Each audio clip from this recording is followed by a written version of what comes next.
Research shows that the number of bookshops in Britain has more than halved in just 7 years due to the consumer downturn and the rise of e-books. However, an organisation called the Kindness Offensive has opened a new bookshop last week on Camden Road.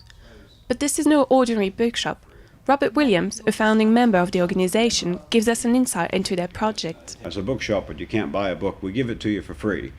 And you take it away, and we hope that you'll do something nice with it, even if it's just put it on your shelf and share it from time to time. Or maybe you'll go to a friend's house and say, here's a nice book I got, and pass it on. But we don't expect them back.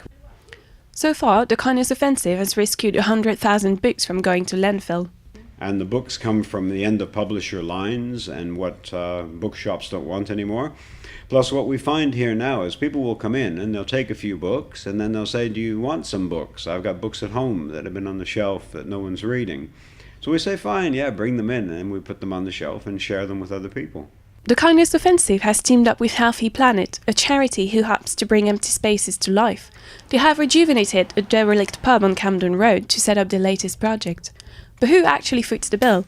Even though the bookshop is run by volunteers, there surely is no such thing as free electricity. Because we're a charity, we get an 80% mandatory relief on the amount of business rates that we have to pay.